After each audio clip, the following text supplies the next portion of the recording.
Senza filtri né censure, la tua radio.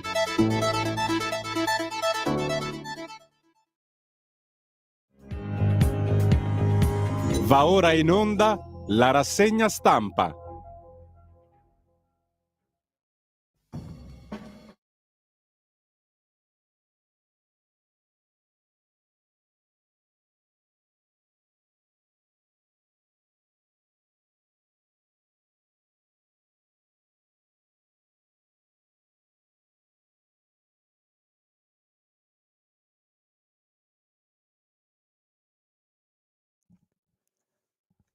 Radio Libertà, le trasmissioni tornano in diretta con la rassegna stampa di Giulio Cainarca. Buongiorno a Federico Borsari in regia e grazie come sempre per la presenza molto attiva anche per quanto concerne il calendario musicale, come ormai sanno anche i nostri ascoltatori e le nostre ascoltatrici. Vedremo cosa ci riserva la giornata di oggi sotto il profilo musica. Sotto il profilo invece della nostra radio vi ricordo il sito radiolibertà.net. Oggi tra l'altro è la giornata dei promessi sposi, il lunedì e il giovedì, ma se andate sul sito scoprite tutto. Alle 17 un altro capitolo, dalle 17 alle 18 e alle 21 in replica. E in ogni caso potete scaricarvi tutto con dal sito e quindi riascoltarvelo quando vi pare. La lettura dell'estate 2023, per quanto ci riguarda naturalmente, e poi detto questo la pagina Facebook di Radio Libertà dove vedete ciò che va in onda ora per ora durante la giornata. Intanto, come al solito, diamo uno sguardo alla prima pagina dell'agenzia ANSA che si apre con la cronaca da Pomigliano d'Arco. Il clochard picchiato e ucciso, fermati 2 sedicenni. I carabinieri hanno individuato i due con un monitoraggio sui social. Omicidio aggravato da futili motivi e crudeltà. Esplode un palazzo a Parigi, almeno 2 dispersi, 37 feriti, esplosione dovuta al gas, secondo i primi accertamenti. E poi, terzo titolo, sul sottomarino Titan, rumori dagli abissi, ma del sommergibile non c'è traccia. Le speranze al lumicino, resta pochissimo ossigeno, ci sarebbe aria respirabile fino alle 11. Un ex manager sollevò dubbi sulla sicurezza prima di essere licenziato. È la maledizione del Titanic. In Svezia, chirurgo italiano condannato per la morte di 3 pazienti, 2 anni e mezzo per Paolo Macchiarini dopo trapianti di trachea, scrive l'agenzia ANSA in prima pagina. Una notizia viene appunto dalla Svezia. Il chirurgo da Viareggio, Paolo Macchiarini, è stato condannato in corte d'appello a scontare 2 anni e 6 mesi di carcere per aggressione aggravata attribuitagli per la morte di 3 pazienti. Nel 2011-2012 il chirurgo italiano, conosciuto come il mago della trachea, eseguì interventi presso l'ospedale universitario Karolinska di Solna, in cui furono impiantate trachee artificiali a 3 pazienti. Tutti e 3 morirono dopo gravi complicazioni. Prima che il primo paziente, 36enne, fosse sottoposto all'operazione, il metodo non era mai stato utilizzato né su animali né su esseri umani. Secondo la Corte d'Appello svedese, la procedura di Macchiarini non era conforme alla scienza e, a differenza della Corte distrettuale che lo aveva prima condannato a una pena inferiore, la Corte d'Appello ha concluso che non c'erano situazioni di emergenza quando furono eseguiti gli interventi sul primo e sul secondo paziente, a differenza del terzo caso, quello di una giovane donna turca. Per la Corte, senza gli interventi, i primi 2 pazienti sarebbero stati in grado di vivere per un periodo di tempo non trascurabile, ma anche per il terzo, nonostante l'emergenza, la procedura non era giustificabile. Insomma, il chirurgo italiano era consapevole dei rischi. L'intenzione di nuocere, ha detto Macchiarini, è l'accusa più terribile che si possa fare a un medico. Questa è la vicenda giudiziaria che si è conclusa così per ora in Svezia. Il Ministero dell'Economia invece promuove il MES, siamo invece di nuovo a Roma. Dalla Lega è gelo, bufera in maggioranza, gelo della Lega che dice no alla ratifica. Sul decreto lavoro intanto Forza Italia fa mancare i voti. 2 brutti segnali ieri per la maggioranza, 2 brutte questioni. Per trovare Cata, la bimba scomparsa a Firenze, al setaccio tutte le telecamere della città di Firenze, ne saranno visionate circa 1500 alla ricerca di immagini utili, le tracce del tema di maturità e poi la stretta per neopatentati, voluta dal Ministero di Salvini. Per chi guida ubriaco e per i neopatentati ci sono nuove regole più dure. Giovedì il disegno di legge sul nuovo codice della strada in Consiglio dei Ministri. Il codice della strada è una delle cose che mutano di più da sempre in Italia. Meloni ha detto ancora sul fisco sia amico delle imprese e non vessatore, anche Salvini ha detto non ci si complichi la vita. Giorgetti proclama lo stop alla scannocrazia, addirittura dal verbo scannare, niente po' di meno. Dopodiché vedremo se tutto ciò si traduce in una riforma del fisco all'altezza delle nostre tasche. Mentre arriva la sabbia del Sahara, quella di sicuro, cieli lattiginosi sull'Italia. Con la prima ondata di caldo è arrivata anche sull'Italia l'attesa nube di sabbia proveniente dal deserto del Sahara, che nelle prossime ore renderà il cielo più fosco e lattiginoso, scrive l'agenzia ANSA. Shock in Kentucky, a 7 anni spara e uccide il fratellino di 5, ennesima tragedia legata alle armi negli Stati Uniti. E infine parla, attraverso i propri legali, la famiglia di Matteo Di Pietro, l'indagato per l'incidente in cui è morto a Roma il piccolo Manuel di 5 anni. Noi in silenzio per il rispetto del dolore straziante. Distrutti per quanto accaduto, non ci daremo mai pace. Rilasciato il compagno Andrea Cozzolino, PD, era in carcere per il Qatargate, europarlamentare, disposte alcune prescrizioni. Secondo il legale ha chiarito tutto. La questione della brigata Wagner. Putin inganna i russi, ha detto il leader della Wagner, Prigozhin, accusando i vertici di Mosca di mentire sull'offensiva in Ucraina e sottolineando i progressi di Kiev. Enormi aree sono state consegnate al nemico, cioè all'Ucraina, ha detto Prigozhin, che è in rotta con Putin. 2 esplosioni a Sebastopoli. A Londra la conferenza dei paesi amici dell'Ucraina. Servono 6 miliardi e mezzo per la ricostruzione, nella quale molti naturalmente si tufferanno, sempre che ci si arrivi, visto ciò che sta accadendo e come stanno andando le cose. Speriamo di arrivarci alla ricostruzione e anche agli eventuali furti e ladrerie. Vuol dire che siamo vivi. Lasciamo con ciò la prima pagina dell'agenzia ANSA. In primo piano la notizia relativa, tra le altre, alla ratifica del MES. Ne parleremo più tardi alle 9.30 con Antonio Maria Rinaldi nella nostra rubrica del giovedì. L'europarlamentare leghista ci spiegherà il tutto e per tutto. La ratifica del MES non produrrebbe nuovi o maggiori oneri, non c'è un peggioramento del rischio, anzi potrebbe portare a un miglioramento del rating della valutazione dell'Italia. Cioè il MES è ottimo e massimo. Questo è il parere del capo di gabinetto del ministro dell'economia Giorgetti. Il parere è tecnico, dicono a più voci dal governo. Insomma, tecnico.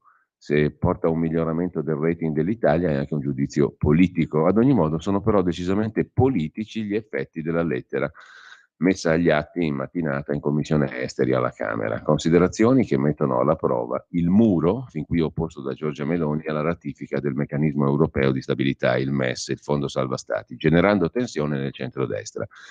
I più irremovibili sull'argomento sono nella Lega il partito di Giorgetti. Forza Italia, le fibrillazioni sono la prima causa per cui la maggioranza nelle stesse ore è andata sotto al Senato in commissione su un'altra questione, il passaggio dell'esame del decreto lavoro. Questo è solo l'inizio, è l'avvertimento politico mormorato da Claudio Lotito, uno dei 2 di Forza Italia assenti. Un semplice ritardo è stata poi la giustificazione, ma gli alleati di Fratelli d'Italia non sono tranquilli, temono mesi di rischio Vietnam al Senato. Le opposizioni hanno quanto basta per attaccare. Per quanto riguarda il nodo MES, quando il presidente della Commissione Esteri, l'ex ministro dell'Economia Tremonti, ha diffuso ai colleghi i 2 fogli protocollati il 14 giugno, sulla maggioranza è sceso il gelo, mentre gongolavano i deputati di opposizione che hanno presentato 2 progetti di legge molto simili per la ratifica del MES. Si doveva votare per decidere quale portare avanti verso la discussione generale in aula prevista per il 30 giugno.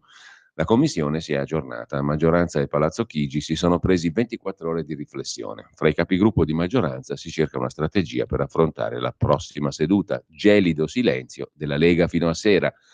Interviene poi il vice segretario Crippa. Sul MES non è successo niente, minimizza Crippa. Il parere del Ministero dell'Economia ha la firma di un tecnico, ma la politica dice che il MES non si ratifica. La posizione della Lega è sempre stata chiara, non serve. Quindi noi rimaniamo contrari alla ratifica del MES.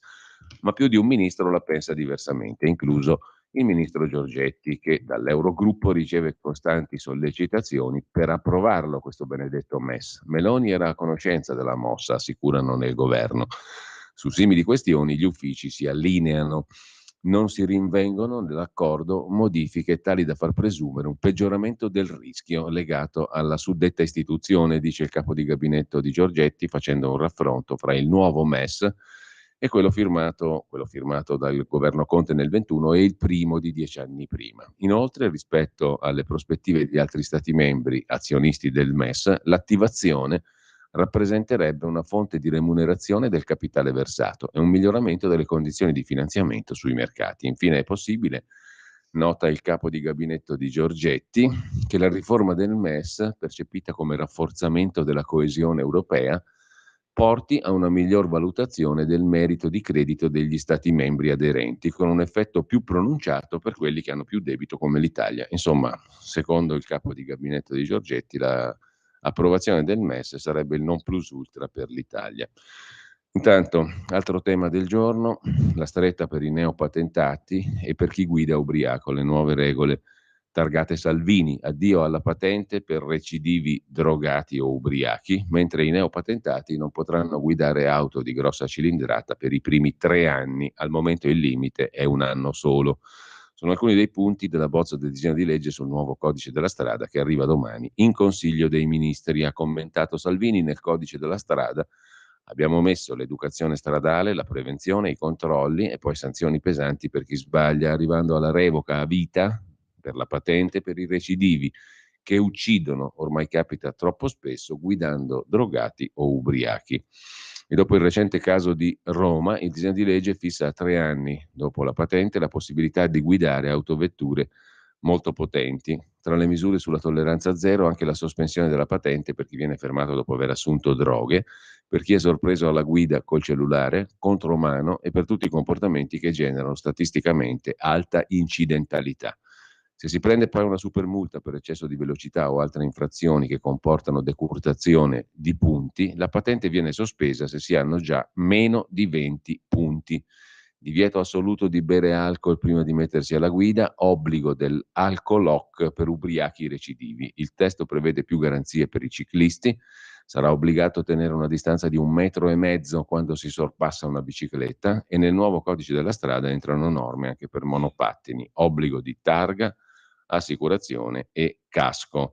Per chi circola senza assicurazione, sanzione da 100 a 400 euro. Per chiunque circoli con monopattino privo di indicatori luminosi di svolta e di freno su entrambe le ruote, viene comminata una multa da 200 a 800 euro. I monopattini elettrici noleggiati in città dovranno essere dotati di un meccanismo che li blocchi se escono dalle aree consentite. Nella bozza del disegno di legge ci sono anche modifiche in materia di sicurezza dei passaggi a livello ferroviari, nuove sanzioni per la sosta vietata, norme sulle ZTL, chiarezza sugli autovelox per evitare l'uso di strumenti di rilevazione della velocità non omologati e installati solo per fare sanzioni, scrive. In questo caso, riassumendo i contenuti del nuovo disegno di legge sul codice della strada, l'agenzia ANSA. Prima di andare alle prime pagine dei quotidiani di oggi, vi voglio segnalare invece su Start Magazine, startmag.it, l'articolo di Giuseppe Liturri sulla questione del MES e del MEF. Il MEF e il MES, cioè il Ministero dell'Economia, che col capo di gabinetto di Giorgetti fa una lettera che dice il MES è ottimo. Perché la lettera del MEF, pro-MES, è un boomerang, cioè la lettera del Ministero di Giorgetti è un boomerang. Dopo la lettera firmata dal capo di gabinetto del MEF, Ministero Economia e Finanze, siamo proprio convinti che le ragioni contro la ratifica del MES, il meccanismo europeo di stabilità e il fondo salva stati, siano state smontate. Da qualche giorno, scrive Liturri, è entrato nel vivo alla Camera, Commissione Esteri, l'esame del disegno di legge presentato dall'opposizione per la ratifica del MES. Stamani arriva sul tavolo della Commissione una nota firmata dal capo di gabinetto del Ministero dell'Economia di Giorgetti, l'avvocato Stefano Varone, che risponde a una richiesta del presidente Tremonti. Quali sono gli effetti sulla finanza pubblica della ratifica del MES, il trattato riformato, il nuovo MES? La risposta è tecnica e prescinde da valutazioni di natura politica. D'altro canto, a rispondere sono stati i dipartimenti del MEF, del Ministero dell'Economia, che si spingono a fare valutazioni comunque discutibili.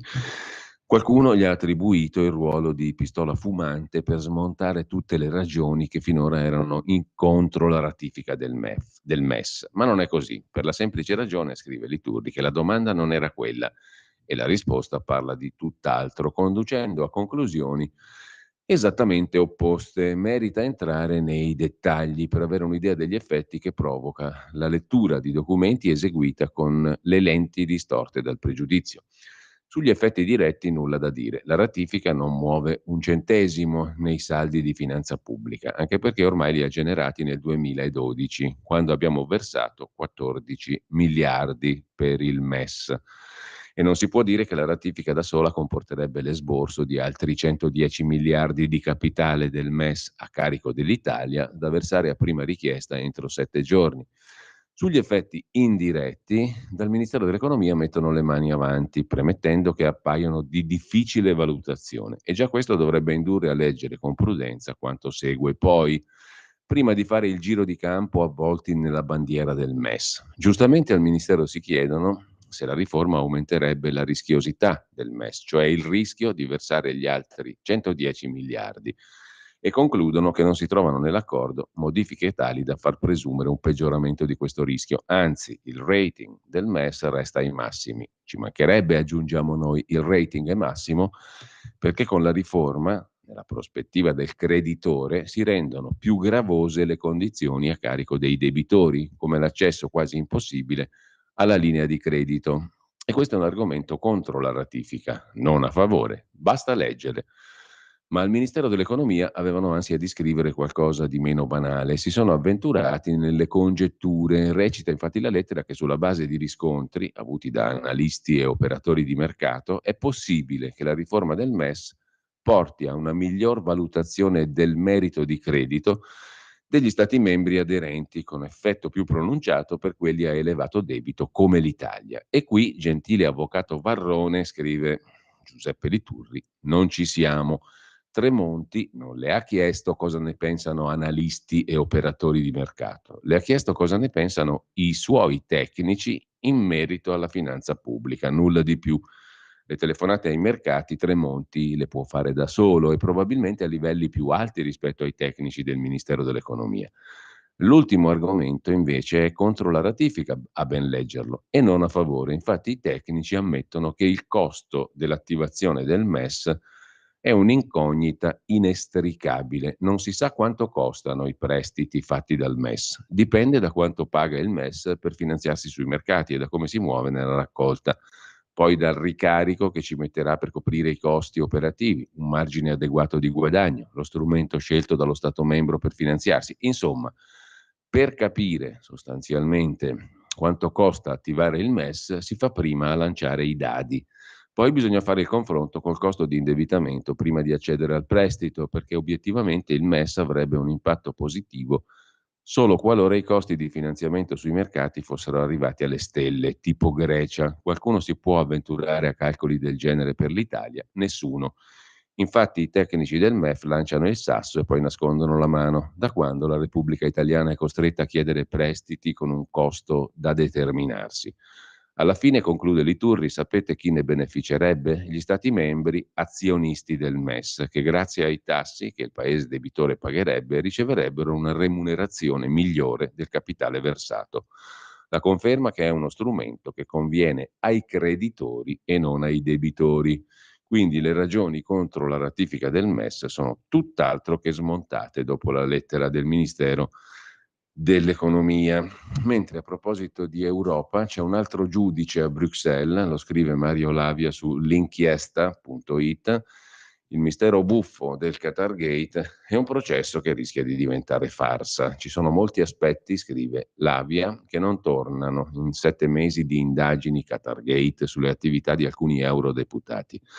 La decisione di cambiare in corsa il grande inquisitore, il giudice Claes, per un presunto conflitto di interessi, pone più di un dubbio sui metodi poco ortodossi utilizzati dagli inquirenti. E qualcuno spiegherà prima o poi perché Andrea Cozzolino, eurodeputato del PD, è stato agli arresti domiciliari 4 mesi. I magistrati di solito rispondono che serviva alle indagini, ma se dopo 4 mesi è un interrogatorio lunghissimo, svolto da un giudice diverso da quello che ha iniziato l'azione penale, che nel frattempo se n'è andato, quell'europarlamentare viene rilasciato, gli si chiede scusa? Ed è una coincidenza che l'arrivo di una nuova inquirente abbia portato al rilascio dell'onorevole Cozzolino, che, ben inteso, resta indagato nell'inchiesta sugli scandali di Bruxelles e continua a proclamarsi estraneo ai fatti. Non si può escludere che abbia collaborato, il che farebbe sorgere il dubbio che la carcerazione sia servita proprio per ottenere elementi nuovi.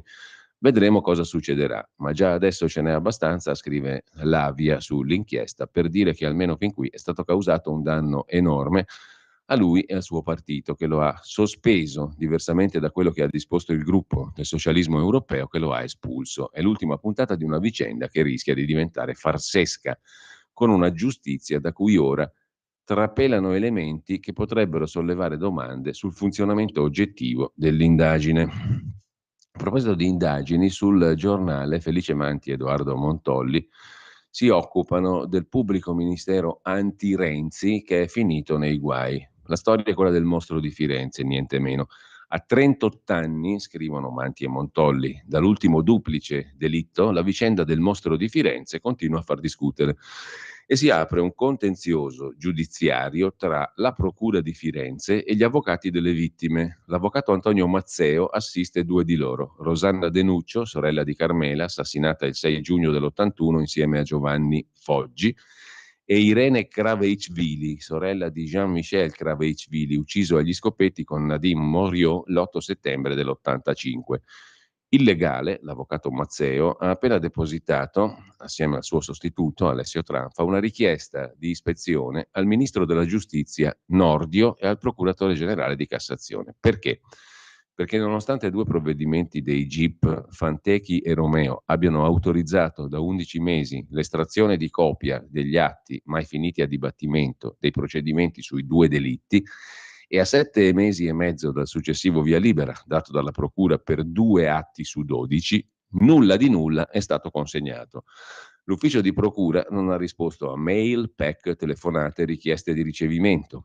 La più lunga inchiesta giudiziaria italiana potrebbe essere stata falsata dall'unica prova concreta che portava Pacciani ad essere indicato come serial killer solitario e poi dopo come artefice dei compagni di merende, Mario Vanni e Giancarlo Lotti. Una perizia del RIS stabilì che il proiettile, ritrovato nel suo orto, non era mai stato incamerato nella beretta calibro 22 usata dal mostro di Firenze, anzi era incompatibile. Nell'istanza c'è molto altro. Alcuni consulenti dell'avvocato Mazzeo, come Paolo Cocchi, hanno scoperto che i documenti trasmessi dalla procura erano gravemente lacunosi. Tutti gli atti dei dibattimenti definiti con sentenze irrevocabili poi non erano custoditi presso la cancelleria, ma in procura. Perché? A gennaio 22 la richiesta di una copia integrale delle 3 relazioni balistiche del maggiore Paride Minervini, le prime che alzavano dubbi sul proiettile nell'orto di Pacciani, ha come risposta del procuratore aggiunto Luca Turco, lo stesso che indaga Matteo Renzi per il caso Open e Marcello Dell'Utri per la trattativa Stato-mafia, la frase "sono coperte da segreto", risponde il magistrato Turco, quello di Renzi, Dell'Utri e trattativa Stato-mafia. Peccato che 2 mesi prima, concludono Manti e Montolli, fosse uscito un libro che riportava alla lettera e virgolettate le conclusioni della consulenza di Minervini, di cui il giornalista indicava anche il numero delle pagine. Da qui la denuncia per rivelazione di segreto d'ufficio. Paolo Cocchi al giornale lamenta l'assenza, dopo indagini, di una verità pacificante. Ed è sicuro, la risoluzione del mistero si annida nelle carte delle vecchie indagini, che però la procura non consente a nessuno di studiare e nessuno le può vedere. Così, in tema di segreto violato nei guai in PM anti-Renzi, mentre parleremo anche di vaccini oggi sulla scorta di una indagine che è stata presentata al Parlamento europeo sui profitti e sui capitali impiegati nella questione dei vaccini anti-Covid. Comunque, al di là di questo, vi segnalo su Wired di stamani un articolo su una delle case protagoniste delle vaccinazioni, Moderna, una delle ditte, delle imprese, che mette 4 miliardi e mezzo sulla ricerca, non solo Covid, ma anche virus respiratori e vaccini contro il cancro. L'azienda biotech spinge sull'innovazione mentre apre il suo primo ufficio anche in Italia, scrive Wired nel numero di stamattina. Mentre a proposito di sanità, la tempesta perfetta è pronta ad abbattersi, questo lo scrive il quotidiano Sanità in home page, sulla salute degli italiani, tra cattivi stili di vita e crisi dell'assistenza sanitaria sempre più sottofinanziata, il tutto dal rapporto dell'Osservatorio Nazionale sulla Salute nelle Regioni Italiane che è giunto alla 20ª edizione e viene presentato oggi. Oltre ai cattivi stili di vita e a sempre meno soldi per la sanità, aumentano le cronicità, non migliora la prevenzione. Si rischia quindi la collisione con un sistema sanitario sottofinanziato e una popolazione sempre più vecchia. Le cause della mortalità evitabile ci dicono che ancora bisogna migliorare l'adesione ai programmi di screening, cioè preventivi. Comunque è allerta rossa per la salute degli italiani. Cattivi stili di vita, poca prevenzione, invecchiamento irrefrenabile della popolazione, inverno demografico, un ambiente in cattiva salute che ci fa ammalare e un sistema sanitario sempre più fragile, sempre più sottofinanziato. Siamo al 13° posto nella graduatoria dei paesi europei per spesa pro capite, al 10° per spesa sanitaria rispetto al PIL. Insomma, il banco della sanità italiana rischia di saltare, scrive il quotidiano sanità.it sulla base del rapporto dell'Osservatorio Nazionale sulla Salute nelle Regioni presentato oggi, cioè presentato ieri. Schillaci, intanto, il ministro della Salute, ha incontrato i presidenti delle regioni, ha rassicurato più fondi ma anche riforme, ha risposto il presidente del Friuli Venezia Giulia Fedriga, abbiamo messo le basi per il nuovo patto della salute, mentre dai governatori di regione arriva la richiesta che i medici di famiglia siano assunti con rapporto di dipendenza e stop ai tetti di spesa.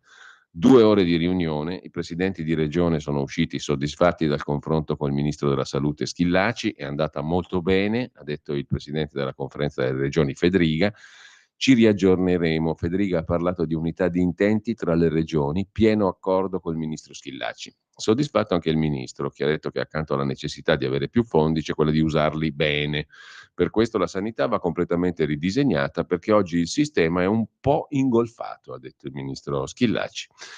Altro tema di cui si continua a discutere, e ve lo segnalo da Agenda Digitale, dal sito online di Agenda Digitale, l'intelligenza artificiale e l'ACT, cioè la legge europea, l'AI Act in sigla.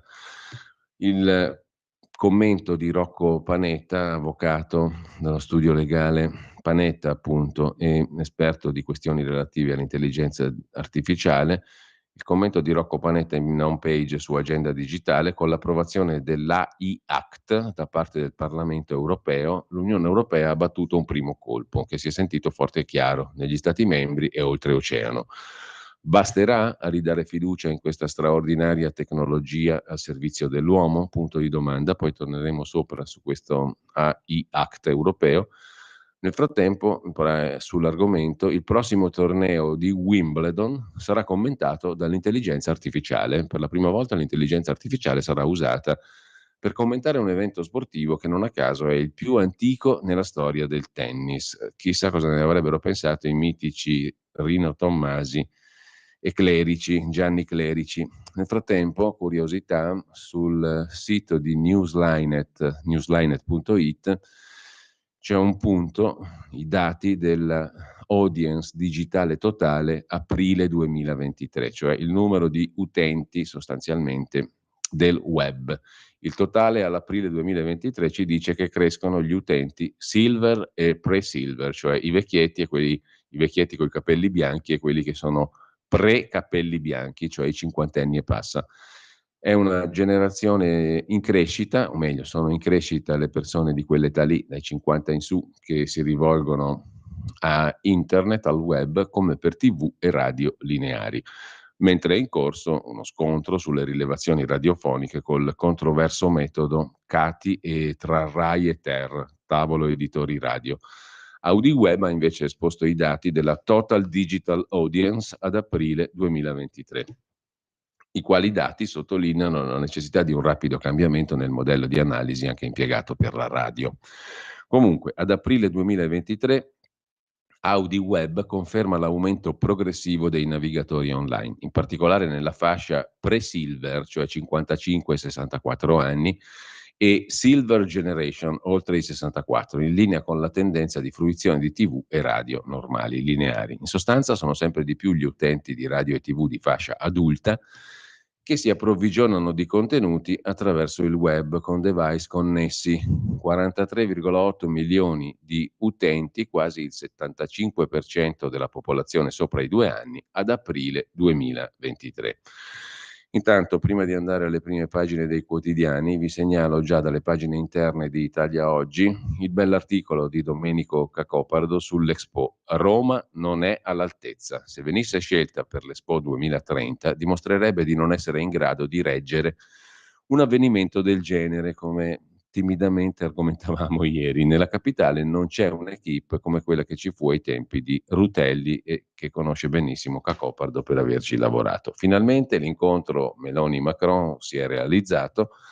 La premier italiana, Novella Enrico di Navarra, che abiurando alla fede cattolica per conquistare la nazione trasalpina dichiarò che Parigi val bene una messa, finalmente dunque la premier entra all'Eliseo accolta con tanto di onori. Un rapporto nel quale talora si conferma la validità dell'espressione fratelli coltelli, quello tra Italia e Francia, ma che di fondo in Europa è unico per intensità di scambi culturali, finanziari, economici e, diciamolo pure, gastronomico-alimentari.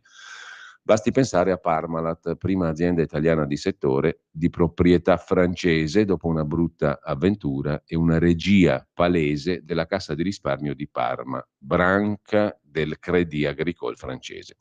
Sono tanti gli esempi della relazione italo-francese. L'ultimo riguarda l'automotive, già deitalianizzata dal troppo celebrato Marchionne e ora sotto direzione francese dopo il sostanziale disimpegno della famiglia Agnelli-Elkann. Chi conosce Torino sa che gli uffici e i centri studi della Fiat, che occupavano tanti tecnici di prima qualità, sono ormai un deserto, vista l'assetto direzione, tutto transalpino, di Stellantis. Così si chiama questa azienda nata dalla fusione tra Peugeot Citroën con Chrysler Fiat. Nella transazione Elkann, mai operativo in Fiat Chrysler, ha assunto la funzione di presidente di campanello della grande conglomerata. Di sbieco, scrive Cacopardo, si può segnalare che andando controcorrente, ma il giovane ha le sue inclinazioni, il nipote di Gianni Agnelli è entrato nel settore editoriale rilevando il gruppo Gedi di De Benedetti in gravi difficoltà e facendone la mosca cocchiera di una posizione di sinistra giustizialista, radicale, che ora ha preso di mira il governo al di là dei suoi meriti. Insomma, la Gedi di John Elkann persiste in una funzione di lotta politica, dimostrando che il primo nipotino d'Italia non ha imparato la lezione dell'avvocato Gianni, che la Fiat è sempre e comunque con il potere, possibilmente col governo, con l'aggravante che i numeri danno torto all'azienda e a John Elkann. Si dice in giro, scrive Cacopardo, che questa posizione politica del gruppo editoriale sia legata a un'operazione di Macron che presupporrebbe rapporti personali tra il presidente francese e il presidentino italiano di Stellantis, John Elkann, del che è lecito dubitare. Certo è che l'incontro a quattro occhi tra Emmanuel e Giorgia ha cambiato lo scenario di fondo e ha posto le basi di una cooperazione strategica fondata prima di tutto sulla comune posizione sull'Ucraina e sull'Europa, visto che gli interessi delle due nazioni coincidono in tanti dossier cruciali, compresa la questione migranti. Serenamente possiamo ammettere che Giorgia Meloni ha superato tutte le difficoltà oggettive che c'erano tra di lei e l'ammissione nell'establishment che conta a Bruxelles, passando in pochi mesi dalla posizione di alleata delle terze file, Orban e simili, alla posizione di partecipe paritaria della triade di governo comunitaria, rappresentata dai tre grandi paesi fondatori, Francia, Germania e Italia. Può quindi affrontare i prossimi appuntamenti e le elezioni di giugno 24 in condizioni di forza, di interlocuzione paritaria, che va al di là dei mal di pancia delle singole strutture non governative, per le quali contano i progressi continui della manifattura italiana e di altri settori. It's competition, potrebbe dire la nostra premier ai tanti perdenti astiosi che incontra in giro per l'Europa. L'altro tema all'ordine del giorno di Parigi era costituito dalla candidatura di Roma come sede dell'Expo 2030, scrive Cacopardo. È una di quelle proposte a perdere che una nazione seria non dovrebbe intestarsi, per un semplice motivo. Come Milano fu un esempio virtuoso anche prima dell'Expo, Roma è un esempio vizioso da qualche anno, che potrà essere superato in tempi biblici, se mai lo sarà. Ovunque si guardi in giro si osserva il totale deragliamento dei pubblici servizi essenziali romani, la cui esistenza è virtuale. Non credo che il sindaco, Roberto Gualtieri, abbia le qualità e le energie per la svolta, né che il suo partito, che non è quello dei tempi di Gigi Petroselli, mio compagno di scuola, che spuntava alle 5 del mattino per controllare l'uscita degli spazzini e si spendeva in prima persona. Il suo partito dunque non credo possa essere il sostegno per un'opera di ammodernamento e di funzionalizzazione delle strutture del Comune di Roma. Roma non sarà la sede dell'Expo, conclude Cacopardo, e se lo fosse sarebbe, allo stato di uomini e di cose, una sciagura con rischi seri di non onorare gli impegni che si dovrebbe assumere. Credo che Giorgia Meloni si sia spesa per l'iniziativa in quanto non poteva farle a meno, lei romana verace, un impegno di bandiera rispetto al quale non dovrebbe far velo la verità della situazione. Insomma, sarebbe un disastro, sarebbe una sciagura se Roma avesse l'Expo 2030, scrive Cacopardo. Già che siamo su Italia Oggi, vi segnalo anche un altro articolo di Dino Panigra sulla questione del sommergibile disperso, Titan, come si chiama. Oggi i rischi per l'uomo sono ridotti al minimo, per cui la gente se li va a cercare, pagando profumatamente, come con il sommergibile verso il Titanic. Si tende a fare record del tutto inutili, ma registrati dal Guinness dei primati. Infine c'è l'impareggiabile, sempre eccelso Max del Papa, che a pagina 10 di Italia Oggi si occupa di un altro aspetto particolare. Se ordini un'auto a gennaio, te la promettono a maggio, te la negano a luglio, poi è agosto, se ne riparla a settembre e l'Unione Europea impone auto che marciano a carrube, a sospiri, ad Ave Marie e giri verdi in triciclo. Si parte dalla vecchia Nissan Micra di mio padre, scrive Max del Papa. Questa macchina ha 20 anni, è sempre stata un canchero della prima stagione elettronica delle macchine. Lui morendo me l'ha lasciata in eredità e io la maggior parte dei viaggi li ho fatti dal meccanico, finché non ce l'ha fatta più, si è messa a rantolare e allora sfruttando gli eco-incentivi, che c'è più gusto e si salva il pianeta, ci siamo decisi e una volta tanto invece che dal meccanico siamo andati alla concessionaria. Era gennaio, abbiamo sbrigato le faccende burocratiche, interrogatori che neanche a mafia e camorra per la finanziaria e ci hanno detto potrete ritirarla a maggio. Siamo a fine giugno, scrive l'ottimo, eccelso, ineguagliabile Max del Papa e nessuno ci ha più fatto sapere niente.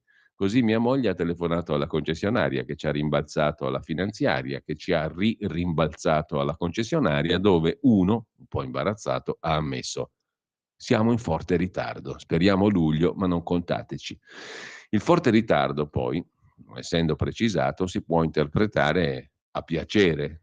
La guerra in Ucraina, la Cina che blocca le batterie e gli altri componenti. Il nostro modello è un'utilitaria ibrida.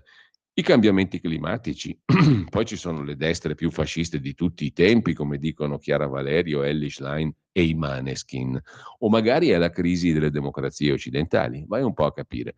Sta di fatto che ancora scatenacciamo sulla nostra auto zombie, che è morta e non lo sa. Praticamente nel tempo del just in time, delle app e degli algoritmi, se ordini una macchina a gennaio, te la promettono a maggio, te la negano a giugno, ci risentiamo a luglio, però ci sono le vacanze in agosto, ne riparliamo a settembre, più probabilmente ottobre, alla peggio novembre, sempre che non succeda qualcosa, se no arriva Natale e facciamo il compleanno dell'attesa, l'utilitaria dei tartari, come nel romanzo di Dino Buzzati.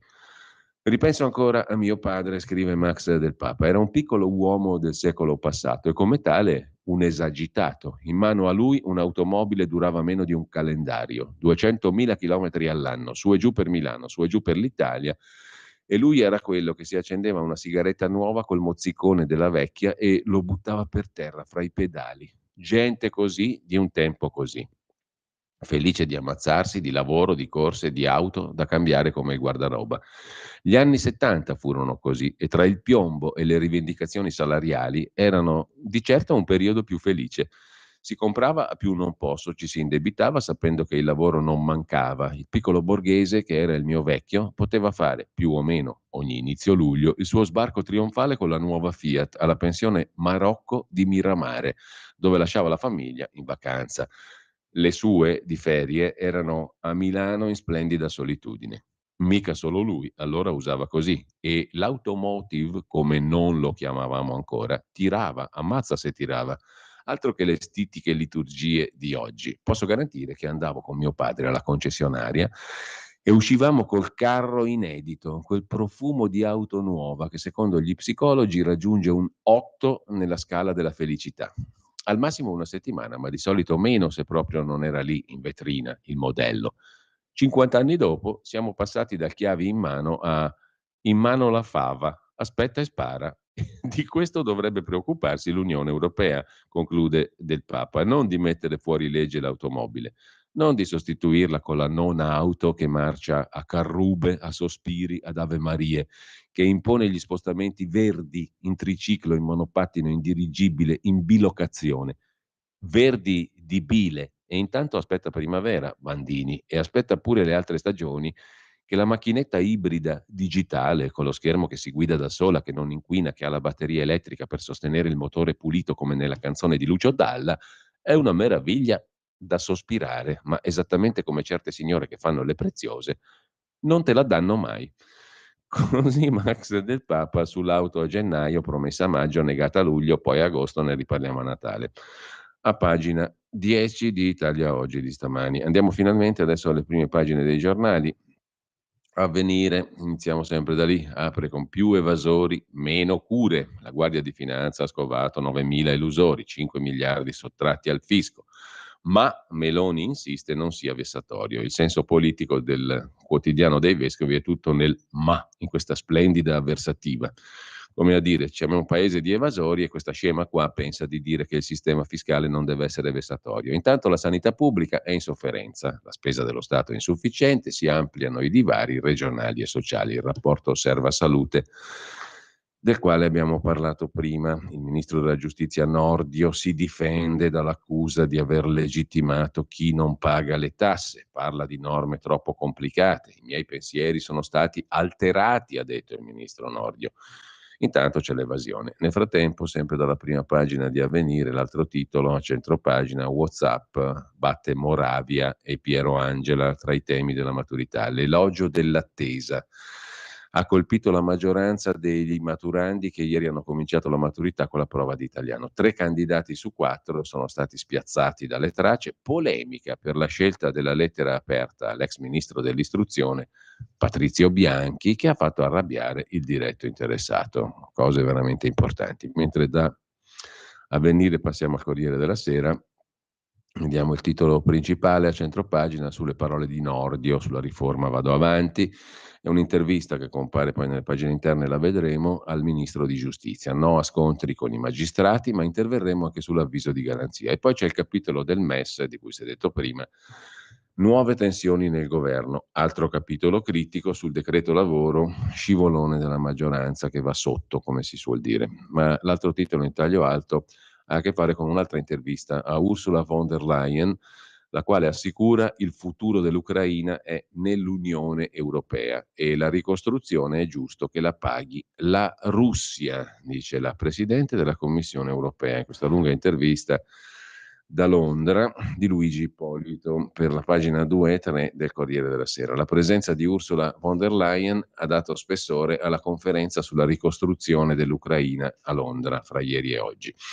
La Presidente della Commissione europea ha parlato in apertura dei lavori dopo il premier britannico Rishi Sunak e il presidente ucraino Volodymyr Zelensky collegato in video. Dopodiché la Presidente della Commissione europea ha concesso un'intervista al Corriere del Mondo, Le Monde, Süddeutsche Zeitung e Ta Nea, il quotidiano greco. Il punto di partenza della conversazione è quello appunto relativo alla ricostruzione dell'Ucraina, un messaggio politico a Putin. Si è fatta una conferenza a Londra appunto in questi giorni come messaggio politico a Putin più che come previsione della fine della guerra. È un forte messaggio politico, dice von der Leyen al Corriere della Sera. Siamo coinvolti a lungo termine per tutto il tempo che ci vorrà, ma c'è anche una promessa di sostegno oltre il 2023. Ho proposto agli Stati membri dell'Unione Europea di destinare 50 miliardi di euro per l'Ucraina. Siamo qui anche per riparare le cose mentre la guerra è in corso e aiutare l'Ucraina a far funzionare la sua economia. Per esempio abbiamo riparato la rete elettrica ucraina che Putin ha fatto di tutto per distruggere. Ora funziona di nuovo. Quanto al fatto che gli Stati membri siano d'accordo sui 50 miliardi, è una proposta, dice Ursula von der Leyen, ma non dobbiamo dimenticare che quando abbiamo approvato l'ultimo bilancio non avevamo idea che ci sarebbero state pandemia e guerra, quindi abbiamo già collocato 30 miliardi non programmati per l'Ucraina. Dobbiamo guardare oltre l'anno in corso. Allora c'è una somma, 50 miliardi di euro, che la Presidente von der Leyen propone di stanziare come aiuti per l'Ucraina da parte dei paesi dell'Unione. C'è una somma molto più grande, 400 miliardi di euro, che è l'importo, sono stime, che servirà dopo la fine della guerra per la ricostruzione dell'Ucraina. E nei 400 miliardi di euro ci stanno dentro molti interessi e molti affari. Bisogna guardare al 2024-27, dice von der Leyen, e se guardiamo ai bisogni dell'Ucraina, questa è la nostra proposta. C'è l'obiettivo di destinare alla ricostruzione anche i beni sequestrati agli oligarchi e allo Stato russo. Non è una cosa semplice, dice a questo proposito von der Leyen, è molto complessa, i nostri esperti ci stanno lavorando, ma sono convinta che non è possibile che chi ha commesso la devastazione non contribuisca alla ricostruzione. Perciò stiamo preparando una proposta legale. I russi pagheranno, sono convinta, dice Ursula von der Leyen. Staremo a vedere. Intanto la breve intervista la trovate, relativamente breve intervista, la trovate alle pagine 2 e 3 del Corriere della Sera. Mosca deve pagare i danni delle distruzioni e l'Ucraina sarà nell'Unione Europea. Tutti vogliamo la pace, ma deve essere alle condizioni ucraine, cioè anche la Crimea deve tornare all'Ucraina, con il che si presume che la guerra deve durare almeno un po', quantomeno ancora un po'. La Cina deve fare la sua parte e tante altre belle cose. I beni sequestrati agli oligarchi per ricostruire, ci stiamo lavorando, e poi l'Ucraina sta facendo importanti riforme. A ottobre stenderemo la prima relazione. Possiamo immaginare che tra 20-30 anni questa regione sia parte dell'Unione Europea, altrimenti avremo un problema. 20-30 anni è un orizzonte abbastanza lungo. Abbiamo dato riparo a 4 milioni di ucraini, sui migranti abbiamo raggiunto un patto che bilancia responsabilità e solidarietà. Bisogna che i canali legali siano un'alternativa al business dei trafficanti e tutte le altre solite storie. Così sul Corriere della Sera la Presidente della Commissione Europea. Intanto Putin evoca i missili nucleari, presto con i moderni missili nucleari la controffensiva non avrà speranze, è la nuova minaccia di Putin. Secca replica ucraina, non sarà così idiota da usarli. Speriamo. Biden attacca la Cina, tanto per pacificare la situazione internazionale, la Cina risponde irata. Il presidente Biden prima manda il suo ministro degli esteri, segretario di Stato, a parlare con i cinesi e poi li attacca. Xi Jinping è un dittatore, ha detto Biden in California. Risposta di Pechino, questo è un irresponsabile, è assurdo. Andiamo bene, direbbero a Roma, giusto appunto, mentre la questione della maturità, la prima prova l'abbiamo già vista e Aldo Cazzullo certifica, se lo certifica lui è sicuro, non sono tracce sovraniste, cioè questi temi della maturità non sono sovranisti. E se lo dice Aldo Cazzullo noi ci crediamo e diamo tutto per archiviato.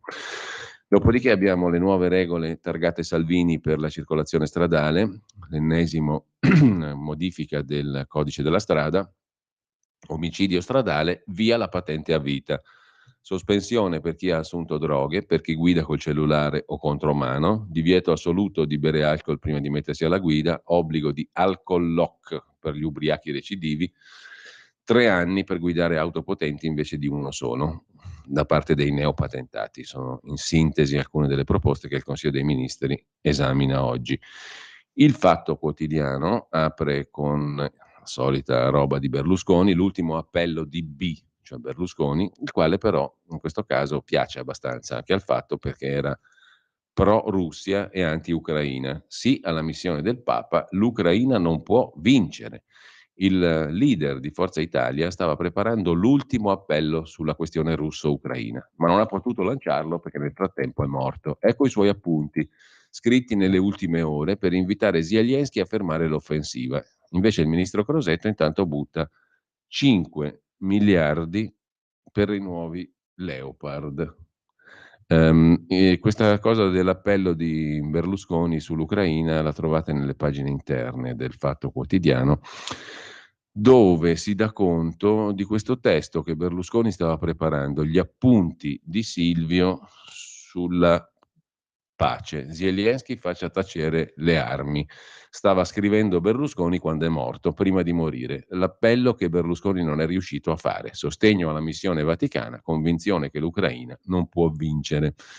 Verrà smentito, eccetera, eccetera. Siamo già pronti a tutta sta menata qua. Mentre lo speciale Berlusconi, speciale B punto, perché il Fatto non ha mai nominato Berlusconi e Travaglio tantomeno per esteso, faceva schifo come giustamente poi quello là l'hanno criticato perché quando si è alzato Travaglio dalla poltroncina nella trasmissione di Santoro è andato a pulire la sedia. Era il minimo che poteva fare Berlusconi davanti a uno che nemmeno lo nomina perché tanto schifo gli fa e scrive B punto.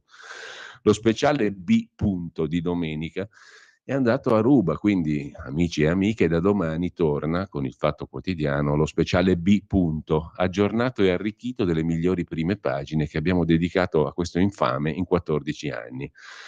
Il decreto lavoro e il MES, le destre vanno in tilt, l'intervista esclusiva, capirai che è esclusiva, ha parlato con tutti, a Lula, c'è la fame nel mondo e qui si spende in armi, signora mia, a Vigevano si sta molto male, e poi parla Frida Giannini, direttore creativa della Maison Gucci per tanti anni, la quale, da par suo, dice che sono disgustosi gli inni al condannato Berlusconi. E questo Berlusconi qui ci ha resi tutti cretini, mentre invece Gucci ci ha fatto evolvere che non si vedeva da millenni.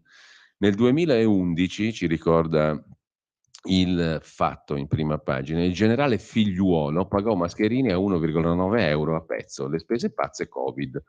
Tra l'altro il professor Massimo Florio, economista dell'Università Statale di Milano, ha fatto un lavoro, un report per il Parlamento europeo dove si dice proprio questo, che qualcuno forse l'aveva già detto tanto tempo fa, che sono stati dati un sacco di soldi per la ricerca alle imprese che hanno poi prodotto i vaccini e che sono stati garantiti tutti questi soldi senza rischi. Cioè fare impresa senza rischio di impresa è un bel vantaggio. Non solo, sono stati fissati prezzi altissimi per le dosi di vaccino, tali da generare profitti colossali. Ma questa roba qua qualcuno forse l'aveva già detta. Adesso è certificata da uno studio universitario. In ogni caso, sempre dal primo piano del Fatto, citiamo velocemente anche il Guardagingilli, il titolo dell'articolo di Marco Travaglio, dedicato ovviamente a Nordio. Forse Giorgia Meloni, avverte Travaglio, il callido Travaglio, forse Giorgia Meloni non ha capito l'errore commesso mettendosi in casa un berlusconiano naturale come Carlo Nordio. O forse se ne sta accorgendo, ma non può licenziarlo per non perdere la faccia anche lei. Lui invece, ci informa callidamente il direttore del Fatto Quotidiano, non ne ha più una da quando, da PM a Venezia, non ne ha più una di faccia ovviamente. Nordio non ha più la faccia da quando, da PM a Venezia, andava a cena con Previti, imputato e poi condannato perché comprava giudici e sentenze. E da quando, quell'infame di Nordio, si scordò nel cassetto per 4 anni il fascicolo sulle inesistenti tangenti rosse ad Alema e Occhetto, anziché trasmetterlo a Roma per competenza. Così, quando Bruno Vespa lo scoprì, le accuse erano tutte prescritte, oltre che infondate, e i due politici, indagati per un'eternità, fecero causa allo Stato che dovette risarcirli per colpa di Nordio con, udite udite, 9.000 euro a testa. Ma le sue imprese giudiziarie già notevoli del Nordio sono state ampiamente scavalcate da quelle ministeriali. imperiture le sue dichiarazioni sui veri mafiosi che non parlano al telefono, anzi non parlano tout court per paura delle intercettazioni e del Trojan. Ragion per cui le intercettazioni e il Trojan, oltre a essere una barbarie, sono inutili e vanno aboliti. Così i mafiosi ritroveranno la favella, ma magistrati e poliziotti non potranno più intercettarli. Sfiga volle che 2 giorni dopo venisse catturato Messina Denaro grazie a intercettazioni e Trojan. Quindi, delle due l'una, o Messina Denaro non era un vero mafioso o Nordio aveva detto una fesseria. A naso la seconda, scrive il callido direttore del Fatto Quotidiano. Anziché scavarsi un buco e seppellirvisi, il Garrulo Guardagingilli ha ripreso a parlare, diversamente dai veri mafiosi, e anche a fare danni ben più seri con la controriforma dell'abuso d'ufficio, l'elogio dell'evasione fiscale, eccetera, eccetera. L'altro giorno ha svelato un presunto colloquio col procuratore antimafia Melillo, in cui i due avrebbero concordato di abolire le intercettazioni inutili e devolvere i risparmi a fantomatici cittadini normali, non agli anormali, ai subnormali, ai paranormali. Ieri purtroppo Melillo ha smentito di aver mai condiviso simili idiozie. Ora conclude il callido travaglio. Potrebbe qualcuno pensare che Nordio voglia cancellare le intercettazioni pro domo sua, visto l'alto numero di ex ministri costretti alle dimissioni dalle loro parole intercettate, ma sarebbe un'infame calunnia. Per capire che Nordio se ne deve andare, non occorre intercettarlo, basta lasciarlo parlare. Così sul Fatto Quotidiano abbiamo liquidato il buon Nordio. Sul giornale l'apertura è dedicata invece al Tribunale amministrativo regionale, il quale silura le ONG che portano immigrati in Italia. Un freno all'invasione, sottolinea Gian Michele Sin. Le toghe, i magistrati in questo caso amministrativi del TAR, bloccano i blitz delle navi in mare e stabiliscono un principio. Spetta al Ministero dell'Interno decidere qual è il porto di sbarco. Il giornale dedica 2 pagine a questo fatto che individua come molto rilevante: le menzogne dei talebani dell'accoglienza per favorire l'invasione. Dall'allarme meteo al pericolo di morte c'è una litania per giustificare ogni sbarco. Ma il TAR ha detto basta ai blitz delle ONG.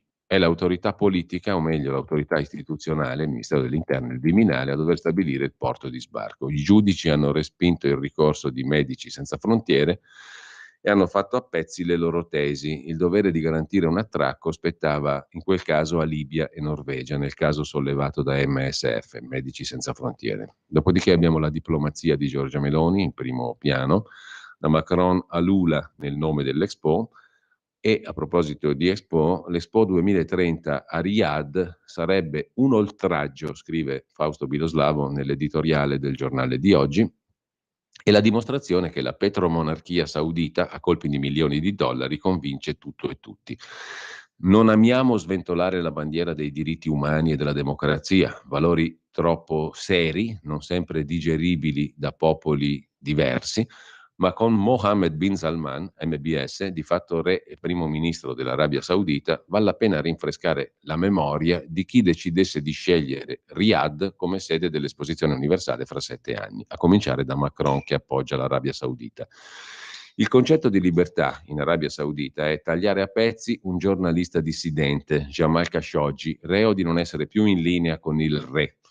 L'uguaglianza poi è notoria, a cominciare dal gentil sesso, che da poco ha la patente di guida, ma vive ancora all'età della pietra dei diritti femminili. La fratellanza è la licenza di bombardare lo Yemen a tappeto, costringendo il paese alla fame.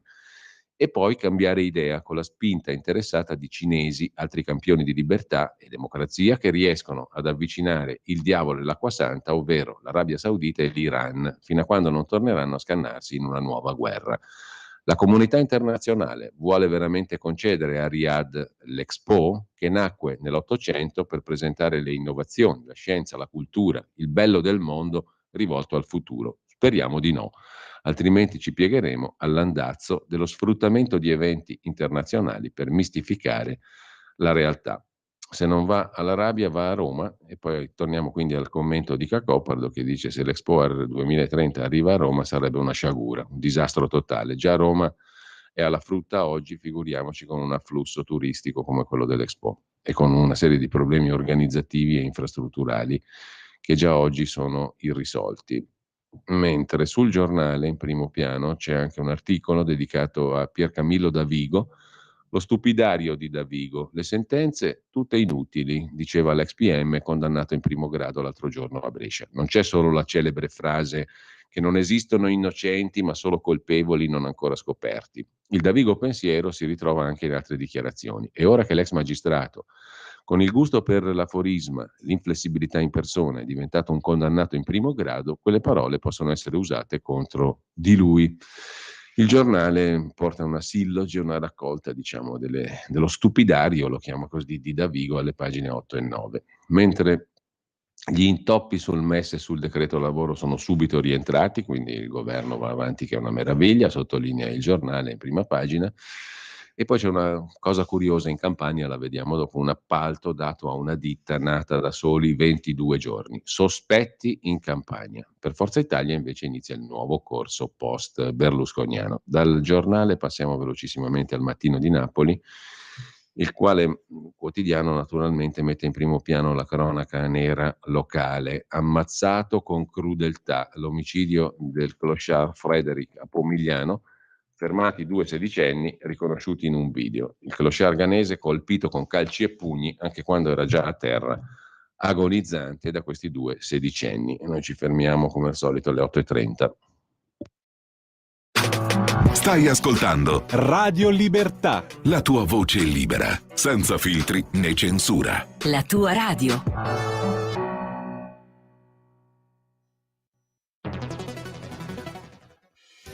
Quotidiano di Sicilia, il quotidiano d'Italia, l'informazione che ribalta i luoghi comuni, una vera visione dei fatti, l'Italia vista da sud. Ogni siciliano che vive in Italia e nel mondo è una risorsa, è protagonista della crescita della nostra nazione. Dai forza alla crescita della nostra isola, abbonandoti al QDS digitale più archivio a soli 99 euro annui. Quotidiano di Sicilia, il quotidiano d'Italia. Una scelta di valore.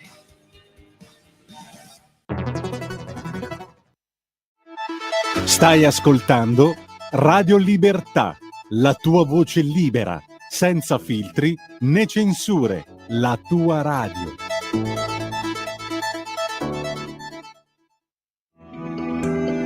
Il meteo.it presenta le previsioni del giorno. L'anticiclone africano Scipione continua a surriscaldare l'Italia, anche se cede leggermente sulle regioni settentrionali. Mattinata aumento della copertura nuvolosa al nord, anche se ciò non provocherà precipitazioni degne di nota. Cieli sempre pressoché sereni invece sulle regioni centro-meridionali. Nel pomeriggio, primi temporali sulle Alpi occidentali, poi in progressivo spostamento verso Lombardia e Trentino Alto Adige, ma raramente in pianura. Per ora è tutto da ilmeteo.it, dove il fa la differenza anche nella nostra app. Una buona giornata da Lorenzo Tedici. Avete ascoltato le previsioni del giorno.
E la linea torna a Giulio Cainarca.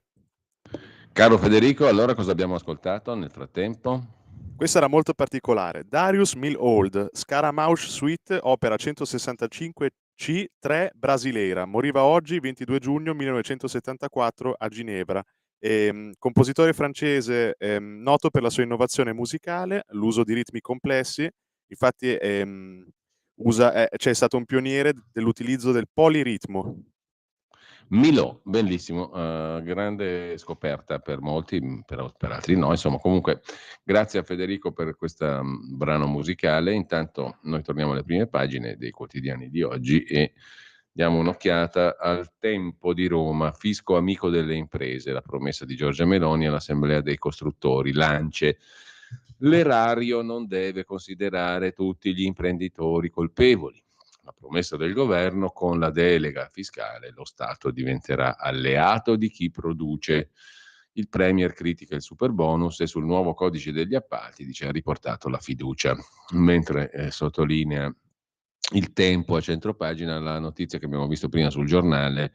Dal TAR del Lazio una storica sentenza sugli sbarchi dei migranti. I giudici hanno stabilito un principio semplice: i porti di attracco vengono decisi dal Ministero dell'Interno e non dalle ONG. Sorrido perché sembrerebbe una cosa talmente logica, comunque è evidente e innegabile che la scelta spetta al Ministero degli Interni. Cioè è come dire, chi far entrare a casa mia, chi far entrare in una casa lo decide il padrone di casa, non chi vuole entrare. È una cosa talmente logica che ci è voluto il TAR del Lazio, con una sentenza addirittura definita storica sugli sbarchi dei migranti. Adesso pensate un attimo, voi siete proprietari della casa in cui vivete, arriva uno che senza diritto vuole entrare a casa vostra e piantarsi lì, chi deve decidere, lui o voi? Secondo voi il TAR del Lazio cosa deciderebbe in un caso del genere? Non è così scontata la risposta, peraltro.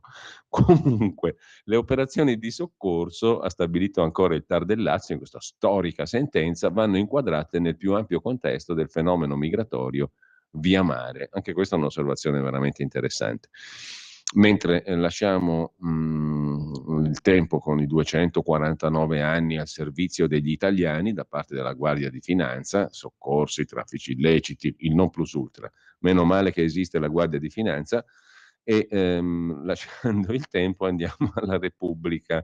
La Repubblica apre con il MES, lo scontro Giorgetti-Meloni, il decreto lavoro per cui il governo finisce KO, ma è tutto risolto, come scrive il giornale. A noi ci piace credere al giornale, non a Repubblica, e quindi è tutto risolto, il governo va avanti che è una meraviglia. Alla Commissione Bilancio del Senato il cortocircuito, scrive Repubblica, ma niente è vero, è tutto risolto. Il Ministero dell'Economia presenta un parere favorevole al MES, ma la Lega si irrigidisce. Cosa volete che sia?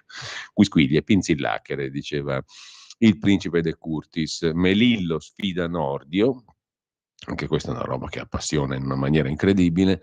E poi sempre dalla prima pagina di Repubblica, tolleranza zero, patente sospesa su alcol e cellulare alla guida, il tema di maturità e insomma tutta questa roba qua che abbiamo già visto. Da Repubblica passiamo alla consorella Agnelli Elkann, la consorella francese del gruppo francese, La Stampa. Il clochard picchiato a morte, la malvagità di due sedicenni, perlomeno c'è un recupero semantico interessante, la parola malvagità, che rischia di essere una delle parole da non pronunciarsi più in quest'epoca moderna perché è troppo hard, è troppo pesante. E invece La Stampa meritoriamente la usa per descrivere il comportamento di due che ammazzano a calci un uomo. Ci sarebbe qualche remora a definirli malvagi, mentre già è edulcorata la definizione per certi versi. Comunque, MES e lavoro, il governo sbanda, e poi abbiamo il Diversity Media Award, il premio per la diversità, a Bazzi e La Stampa. Ci vorrebbe, Jonathan Bazzi, ci vorrebbe una parola nuova per parlare di omofobia. Oggi che chi ci governa sfrutta la diffidenza e l'ignoranza per privarci della dignità. Queste sono le nuove frontiere del proletariato.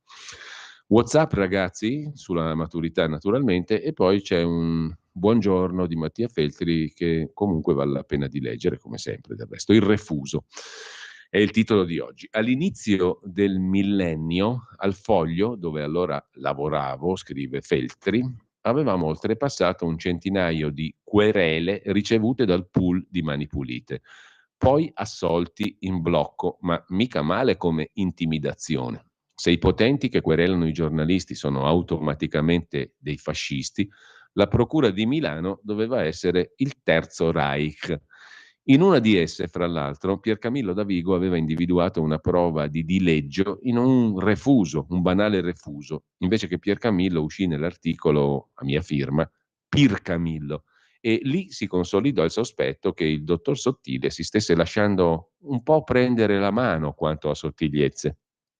Ma ieri, dopo la condanna in primo grado per rivelazione di segreto d'ufficio, sono stato contento di non vedere in giro troppi maramaldi e di leggere anzi qualche articolo nel quale si osservava che l'onestà di Davigo rimane fuori discussione. Infatti non ho mai pensato, scrive Mattia Feltri, che l'onestà delle persone sia misurabile coi codici e con le sentenze. Codici e sentenze sono un indispensabile artificio umano per governare la società, altrimenti non avrebbe nessun senso, sarebbe meglio alcuno, non avrebbe alcun senso, I Miserabili, il capolavoro di Victor Hugo, nel quale Jean Valjean è un pluripregiudicato latitante eppure sta moralmente 3 spanne sopra a Javert, il poliziotto da cui è braccato, l'incorruttibile, che pretende da sé il rigore preteso dagli altri, poiché crede nella perfetta coincidenza fra legge e morale, ed è questa la sua condanna. Tra l'altro, Javert nel romanzo non ha nome, soltanto cognome, come se fosse soltanto un ruolo, una maschera, Javert. E a distanza di tanti anni confermo il refuso. Se avessi voluto irriderlo, non avrei scritto Pircamillo, avrei scritto semplicemente Davigo, scrive Mattia Feltri oggi in prima pagina sulla Stampa. Andiamo alla Verità di Maurizio Belpietro. Il titolo d'apertura ci riporta qui a Piercavillo o Pircamillo, che dir si voglia. Davigo, altri 2 magistrati sono indagati, scrive Giacomo Amadori. L'omessa denuncia imbarazza il Quirinale. La condanna di Piercavillo provoca un terremoto. L'ex consigliere del CSM Marra dice: io sono stato iscritto al registro degli indagati insieme con Cascini, ma ho saputo di atti coperti da segreto almeno un mese dopo il PG Salvi e il vicepresidente Ermini, che a sua volta aveva informato Mattarella. Perché dovevo denunciare io e non loro? Di che cosa si tratta? Vediamo un po'. Piercamillo Davigo è stato condannato per avere divulgato atti coperti da segreto d'ufficio, i verbali del faccendiere Amara sulla loggia Ungheria, nelle stanze del CSM. Atti che sarebbero stati condivisi, con modalità carbonare, con i consiglieri Giuseppe Cascini, Giuseppe Marra, Ilaria Pepe, tutti e 3 magistrati, Davide Ermini, Fulvio Gigliotti e Stefano Cavanna, invece componenti laici del CSM, oltre che con l'ex presidente della Commissione parlamentare antimafia, il 5 Stelle Nicola Morra. Ma può essere condannato soltanto uno dei pubblici ufficiali che erano venuti a conoscenza delle carte segrete sulla loggia Ungheria e non anche questi altri 6 che non avevano denunciato di aver visto atti sicuramente sensibili? È quello che a gennaio si è chiesto il giudice dell'udienza preliminare Nicolò Marino, il quale, dopo avere assolto, scrive in prima pagina Giacomo Amadori, dall'accusa di calunnia alla segretaria di Davigo Marcella Contrafatto, ha chiesto alla procura di iscrivere tra gli indagati i 2 ex consiglieri CSM, Cascini, Magistratura Democratica, oggi si chiama Area, e Giuseppe Marra, ex esponente della corrente fondata da Davigo Autonomia e Indipendenza, per omessa denuncia da parte di pubblico ufficiale e distruzione del corpo di reato. Cascini era stato accusato di non essersi scandalizzato, di non aver respinto la richiesta fatta da Davigo, ma anche di non aver sentito il dovere di interrompere la catena di divulgazione di quei verbali dell'avvocato Amara, addirittura interloquendo sugli stessi alla presenza anche dei consiglieri Pepe e Marra. Quest'ultimo aveva ammesso: Davigo mi disse ti ho lasciato i verbali sulla scrivania, senza aggiungere altro. Quando tornai in ufficio trovai una cartellina con i verbali di Amara. Dopo qualche settimana li ho strappati. La stessa cosa che ha confessato anche l'ex vicepresidente del CSM Ermini. Insomma, intervistato oggi proprio da Giacomo Amadori, il magistrato Giuseppe Marra, in servizio oggi al Massimario, dice: sono indagato con Cascini per i verbali segreti di Amara, ma tutti sapevano, anche il Quirinale. Dobbiamo rispondere insieme di omessa denuncia, soltanto io di soppressione di corpo di reato, ma come me anche altri videro le carte. E allora? Come la mettiamo? Perché ha indagato solo io? Abbiamo bocciato le velleità del giudice Marino come aggiunto e adesso subiamo la sua ritorsione. A chi dovevo rivolgermi? Anche il Quirinale era stato informato e me lo disse lo stesso Davigo. Allora indaghiamo anche Mattarella a sto punto? Mentre è interessante la questione, no? Mentre sempre dalla prima pagina della Verità, su Messe Lavoro la maggioranza fa 24 ore di pasticci, Maurizio Belpietro commenta: a un passo dal disastro, presto avremo truppe di paesi NATO in Ucraina. Sente odore di guerra, guerra che si allarga non solo all'Ucraina, il direttore della Verità. Ci si abitua a tutto, agli orrori della guerra, soprattutto se è lontana e non si sentono i cannoni e non si vedono le bare dei morti. Ci siamo così abituati alla guerra in Ucraina. Sosteniamo economicamente l'esercito di Kiev, ma senza subire le conseguenze della guerra, se non quelle economiche, la spesa per gli armamenti e il riscaldamento. Dunque, assuefatti da notizie di stragi, di eccidi, di morti che non ci toccano e che leggiamo distratti, nessuno pare accorgersi che giorno dopo giorno siamo sempre più invischiati nella guerra. Da lontani che eravamo, decisi a pagare il conto dei proiettili, siamo sempre più vicini a un coinvolgimento diretto che potrebbe presto vedere i nostri soldati schierati al fronte. Il salto di qualità nessuno l'ha annunciato. Manderemo reparti NATO in Ucraina. Qua ci portano al disastro e nessuno fiata, scrive Belpietro. Zelensky ammette che la controffensiva è più lenta del previsto e allora è l'Occidente ad accelerare. La Polonia sarebbe pronta a schierare le sue truppe, ma questo scivolamento verso l'abisso sembra non interessare.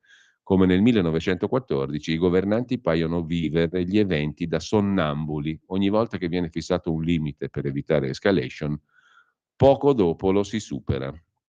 A centropagina sulla Verità invece c'è il tema dei figli di coppie gay. L'Unione Europea dà ragione all'Italia. Sul caso Padova il portavoce della Commissione Europea ammette che ciò che fa testo è la nostra legge, che però la sinistra e i suoi opinionisti pretendono che non venga applicata quando a loro non va a genio. In primo piano anche il pezzo di Claudio Antonelli sull'accordo Meloni-Macron per indire elezioni in Libia e frenare i flussi. Fabio Dragoni si occupa del mondo, che si riscalda più in fretta del mondo, gioco di parole per dire che cosa? A turno ogni zona del pianeta è indicata come maggiormente a rischio per il clima. Le prime pagine della Verità di oggi, oltre la prima, sono dedicate alla questione della giustizia. C'è anche un intervento a pagina 2 di Pietro Dubolino, presidente di sezione a riposo della Corte di Cassazione. Il Parlamento scivola sugli arresti, la rettifica alla legge Cartabia è un flop. Il correttivo proposto risolve solo in parte il cortocircuito sull'obbligo di querela della vittima per far scattare il fermo in flagranza. Sarebbe stato meglio tornare alla procedibilità d'ufficio, cioè la correzione della legge Cartabia non è una meraviglia, scrive Dubolino, e intanto sempre dal primo piano della Verità di oggi vi segnalo anche l'articolo di Stefano Graziosi sulla questione sulla questione Stati Uniti, Cina più che Russia. Xi Jinping è un dittatore, ha detto Biden, e Pechino ci marcia. La nuova gaffe del Presidente degli Stati Uniti distrugge il lavoro diplomatico del segretario di Stato Biden e fa irrigidire la Cina, che adesso si fa ancora più spavalda, scrive Graziosi sulla Verità di oggi. Intanto lasciamo la Verità, andiamo a vedere anche Libero. L'apertura di Libero è dedicata al codice Salvini, di cui abbiamo detto prima: strade più sicure, nuove regole per chi guida, patente sospesa se si usa il cellulare o si è drogati, limiti per i giovani, stretta sui monopattini. Mentre commenta il direttore Alessandro Sallusti, ora lo ammette perfino Travaglio, i magistrati sbagliano, strani tipi i giustizialisti. Sul Fatto Quotidiano di ieri, il sindaco di Lodi Uggetti ha commesso il reato ma è stato assolto, e poi altro titolo: Italia alla rovescia, il giorno dell'illegalità, condannato da Vigo. Insomma, per loro un sindaco del PD è colpevole anche se assolto, mentre il loro amico PM da Vigo è innocente anche se condannato. Ma per la prima volta Travaglio e soci sostengono ciò che noi andiamo dicendo da tempo: la magistratura a volte può sbagliare o addirittura agire e sentenziare in base a motivi estranei alla giustizia. A rigore di logica dovrebbero rimangiarsi il loro granitico teorema, in base al quale Berlusconi è stato sicuramente un mascalzone perché colpito da condanna. Tema centrale la maturità, senza gay, senza migranti, scrive Francesco Specchia, la sinistra sclera e protesta perché da sinistra vengono criticate queste tracce per gli esami di maturità perché sono tracce di un'Italia maschia, etero e nostalgica. Quante cazzate che bisogna leggere durante le rassegne stampa, ragazzi. Voi non avete un'idea dell'usura psicologica alla quale è sottoposto un povero Cristo dopo 25 anni di lettura ininterrotta tutti i giorni di ore di quella roba qua. Voi non ne avete un'idea. Devo chiedere la pensione anticipata qua per usura, lavoro usurante. Hai voglia di dire che a tirar la lima è peggio? Dipende, ve lo assicuro, perché tirar la lima in fabbrica è una bella rottura di coglioni, ma quell'usura psicologica di leggere queste robe qua non ve la auguro. Adesso poi noi la condiamo via con l'ironia, col sarcasmo, eccetera, però ti scava sta roba e ti distrugge. Comunque andiamo a vedere un altro articolo, Vittorio Feltri, che è più godibile che mai, devo dire, più che invecchia, più che te lo godi a leggerlo, secondo me, sia chiaro, è un'opinione assolutamente individuale, come tale fallacissima. A proposito di fallaci, Oriana Fallaci è l'oggetto della riflessione di Feltri di oggi. Feltri padre, naturalmente. Anche Feltri figlio non è male, però, va detta la verità. Vi racconto io chi era davvero Oriana Fallaci, il tema sulla scrittrice. A pagina 1 e a pagina 14 lo splendido racconto di Vittorio Feltri su Oriana Fallaci, lunghissimo racconto perché a 14 gira a 15. Tra le tracce proposte per la maturità, a sorpresa una era dedicata a Oriana Fallaci, un brano tratto dal suo libro Intervista con la storia. Anche Vittorio Feltri, amico per molti anni della scrittrice, si è messo nei panni degli studenti per raccontare la sua Oriana Fallaci, intrattabile, folle, geniale. Cari studenti, vi racconto come l'amicizia con Oriana ha travolto la mia vita, scrive Vittorio Feltri in questa bellissima rievocazione della figura di Oriana Fallaci.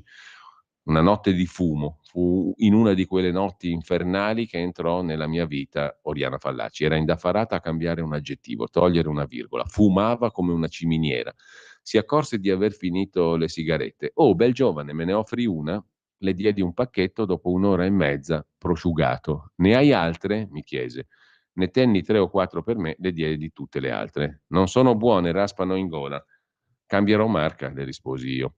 Ogni 2 o 3 mesi rientrava in Italia e voleva vedermi. Fallaci si sentiva quasi esiliata, ma desiderava vivere negli Stati Uniti. Nel centro di New York aveva una stupenda casa in stile Liberty. In patria si sentiva avversata. Oriana era amata, scrive Vittorio Feltri, dai lettori ma non dai colleghi, che la invidiavano per i suoi successi e non la tolleravano per la sua arroganza e per il suo caratteraccio. Nel periodo in cui fondai Libero, il nostro rapporto fu più intenso. Mi chiamava a casa, mi metteva in guardia dal pericolo dell'Islam radicale. Con me si sfogava. A un tratto si rompeva le scatole di parlare e bruscamente si congedava. Ora mi sono stufata, me ne vado a dormire, c'ho i cancri, vaffanculo, ciao. Mi ammalai e venni ricoverato. Oriana chiamò a casa, ho bisogno di sentire Vittorio. Non seppi mai cosa volesse annunciarmi. Gli ultimi suoi mesi furono duri, stava sempre peggio. Le telefonate dall'America erano brevi ma frequenti. Ci ho 3 o 4 cancri, non li conto più. Si stancava presto, aveva il fiato corto e troncava la comunicazione. Ora ciao, che devo morire. Così Vittorio Feltri racconta, ma c'è molto di più naturalmente, le pagine 1, 14 e 15 di Libero di stamani, che vale la testata che vale il numero di oggi solo per questo, diciamo, anche solo per questo. Mentre in prima pagina su Libero c'è ancora la questione della ratifica del Fondo Salva Stati e l'appunto di Filippo Facci intitolato Il neopoverismo, un paese disperato con le famiglie che comprano a rate il latte, le bambine che muoiono di stenti, un'impalcatura da suicidio picchettata dalla sindrome della quarta settimana, con la sinistra che commissiona il manifesto più menagramo di sempre. Arrivi a fine mese? Gli italiani però vanno in vacanza lo stesso, magari pagando a rate, anche se una divaricazione contrappone un ceto medio declassato e uno che sta meglio e consuma generi di lusso. Questo non è il 2023, stiamo parlando di cronache del 2004-2005 e allora come ora la colpa si dà al governo. all'epoca Berlusconi, oggi Meloni, anziché alle congiunture internazionali che costringono gli italiani a intaccare il risparmio, anche perché le loro aspettative sono più alte rispetto al passato. Va bene il discount, capiamo il caro bollette per colpa dei russi, ma lasciateci 5 telefonini per famiglia e la TV on demand. Differenze rispetto a 20 anni fa, molte, scrive Facci. Una è che allora non si incolpava il mancante reddito di cittadinanza perché non l'avevano introdotto. Un'altra è che allora uno studio internazionale, Boeri, Brandolini, Rossi, ipotizzò che i prezzi salissero anche perché i giornali scrivevano che salivano. Da qui un divario tra inflazione percepita e reale. Un'altra è che i grillini non soffiavano sul fuoco perché non esistevano neanche loro e ci sentivamo tutti più ricchi, conclude Facci in prima pagina. Ma il primo piano di libro è tutto dedicato al nuovo codice della strada targato Salvini. Il codice Salvini, oggi in Consiglio dei Ministri, stretta sui monopattini, nessuna indulgenza per chi guida ubriaco. Per i recidivi, per stato di ebbrezza, sarà obbligatorio l'alcolock, cioè il sistema che blocca il motore in caso tu abbia bevuto. Introdotti casco, targa e assicurazione per i dispositivi elettrici, aiuti ai disabili. Stiamo lavorando al nuovo codice della strada, disegno di legge sulla sicurezza stradale, ha detto Salvini, ma anche in acqua occorre cautela e buonsenso.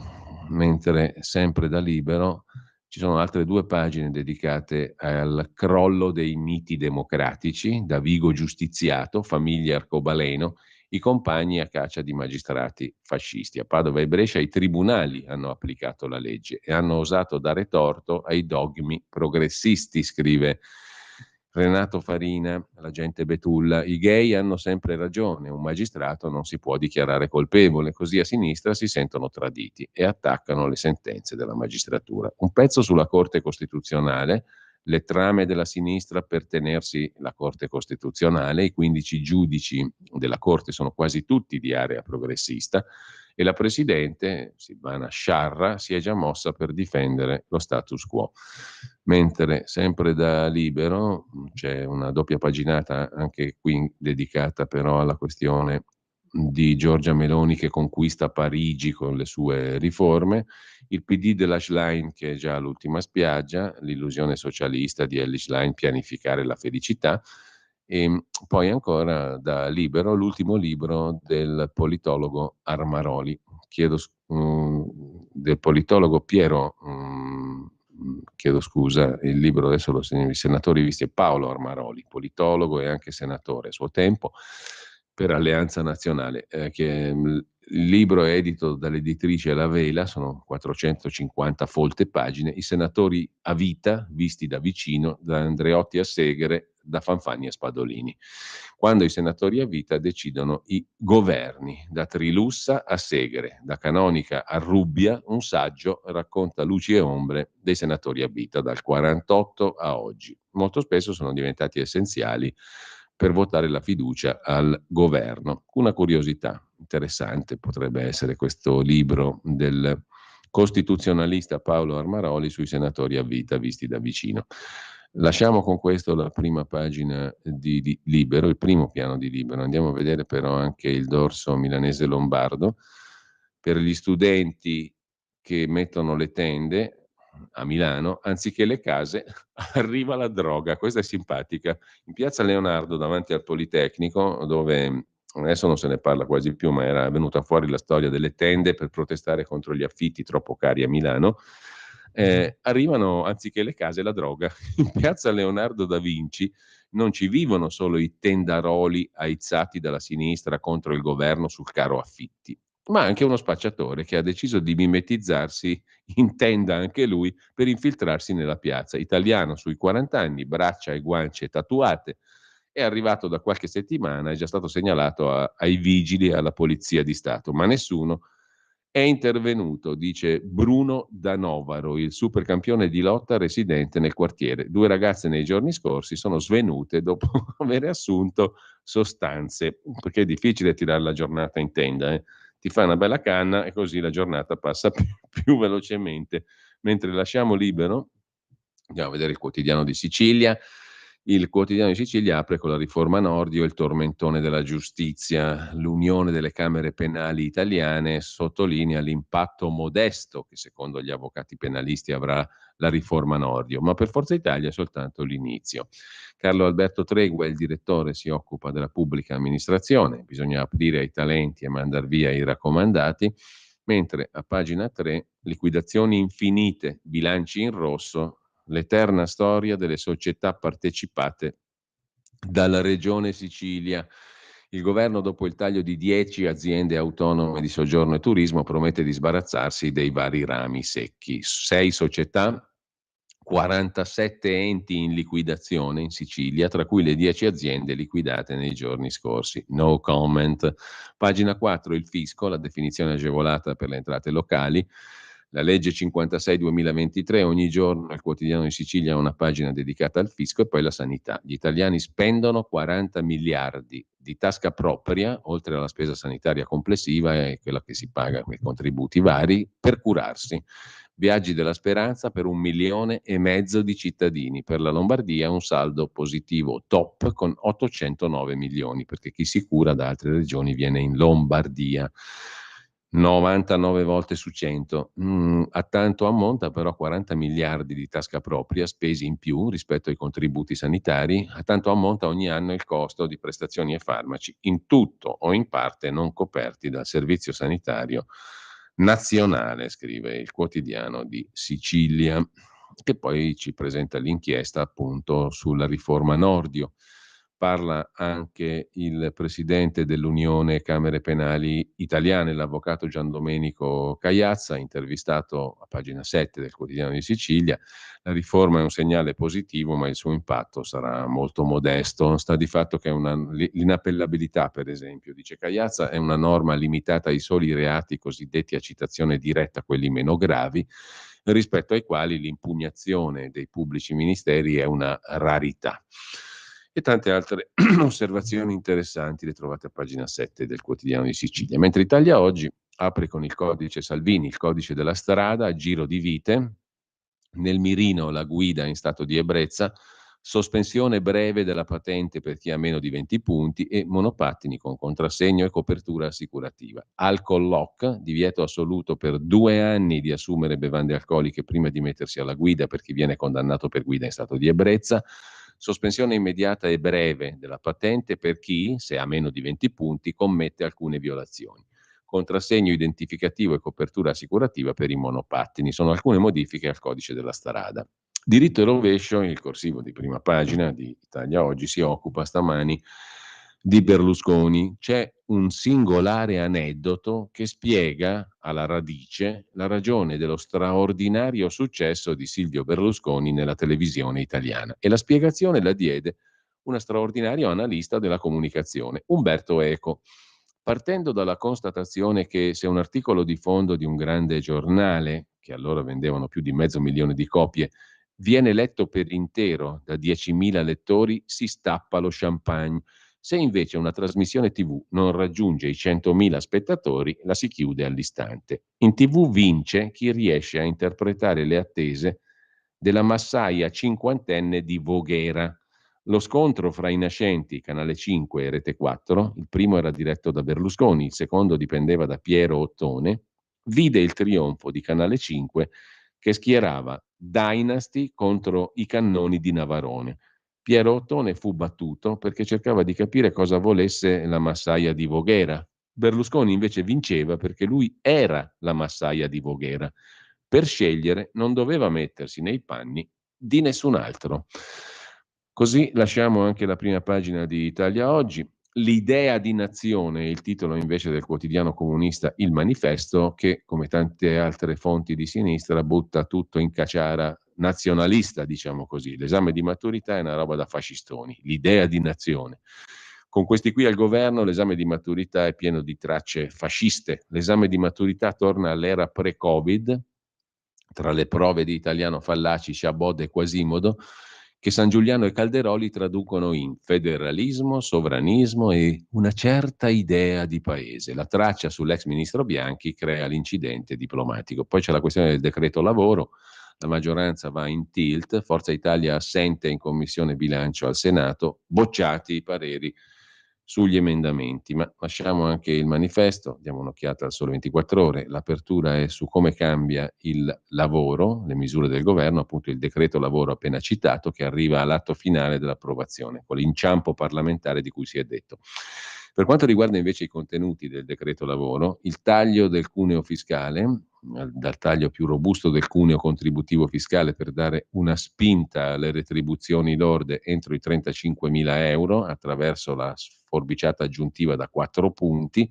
Questo è un provvedimento, robusto taglio del cuneo fiscale, poi allentamento dei vincoli del decreto dignità sui contratti a termine, nuove causali più praticabili, possibilità di procedere ai rinnovi senza causali entro i 12 mesi, fino alla proroga del lavoro agile per i più fragili della pubblica amministrazione fino al 30 settembre e per i lavoratori fragili e genitori con figli minori di 14 anni nel privato fino a fine anno. Sono le novità introdotte dal Senato al decreto lavoro. Il via libera è atteso per oggi, scrive il quotidiano di Confindustria in prima pagina. Dalla prima pagina del Sole al Foglio, primo piano Giorgetti che smentisce Meloni, il MES offre solo vantaggi, ha detto il capo ufficio lì del Ministero dell'Economia. E ancora dalla prima pagina del Foglio di oggi, care imprese, pagate di più, scrive il direttore Cerasa. L'unico modo per migliorare i salari è intervenire sul cuneo fiscale. Falso. Gli imprenditori hanno il dovere di aumentare le paghe, a prescindere dagli aiuti di governo, scrive il direttore del Foglio. C'è poco altro da aggiungere e quindi lasciamo anche il Foglio, andiamo al Dubbio, il quotidiano degli avvocati italiani, che intervista l'esponente di Azione, il raggruppamento di Calenda, Enrico Costa. Toghe fuori ruolo, i magistrati fuori ruolo assegnati alle istituzioni politiche, ora ci vuole trasparenza, devono dichiarare il proprio sponsor politico, dice Costa. Ho citato ieri le intercettazioni di alcune antiche inchieste del 2006, 7 e 8, dalle quali è come se lo dichiaravano intercettati i magistrati l'appartenenza politica, anzi la indicavano precisamente. Alla nostra corrente spetta questo posto, a quell'altra corrente spetta quell'altro posto, a quell'altra corrente ancora, quell'altro ancora, indicando nome per nome, corrente per corrente, ministero per ministero, dove dovevano essere piazzati i magistrati delle diverse correnti. Lo dichiarino in pubblico, ecco, diciamo così, se no vengano intercettati tutti. Proponiamo una nuova disciplina delle intercettazioni, intercettare solo i magistrati e rendere pubbliche tutte le loro chiacchiere. Intercettarli non solo per telefono, ma anche ambientalmente, naturalmente, riempire di cimici tutti i tribunali d'Italia. Hai voglia che intercettazioni interessanti ne verrebbero fuori? Non vi sembra una bella idea questa qua? Di intercettare ovunque, in macchina, al telefono, al cesso, al tribunale, in vacanza, i magistrati, solo ed esclusivamente i magistrati. Poi vediamo cosa scrive Travaglio sul Fatto Quotidiano. Sarebbe divertente, no? Immaginate una roba di questo tipo. Chiaramente è irrealizzabile, o perlomeno è di difficile applicazione pratica, però sarebbe interessante. Una legge che imponga l'intercettazione e la divulgazione forzata a tutti, coram populo, integrale delle intercettazioni di tutti i magistrati d'Italia, in tutte le ore, 24 ore su 24 anche a casa. Un grande fratello della magistratura italiana. Sarebbe molto interessante.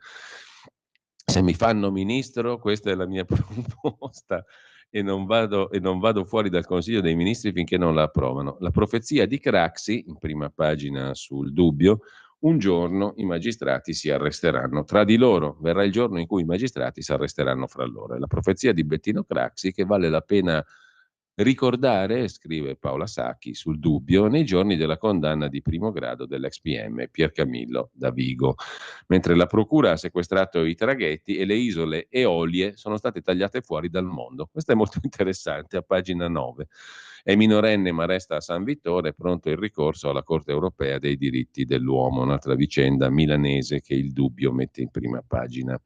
Abbiamo finito? Sì, abbiamo finito, per cui adesso, viste le prime pagine, ci rimane pochissimi minuti. Quasi quasi direi che è meglio ascoltare musica e poi andiamo a fare due chiacchiere con il direttore di Tempi, Emanuele Boffi, che ha fatto tante belle cose a Caorle in questa fine di settimana scorsa, la passata, la precedente. Musica, maestro, allora.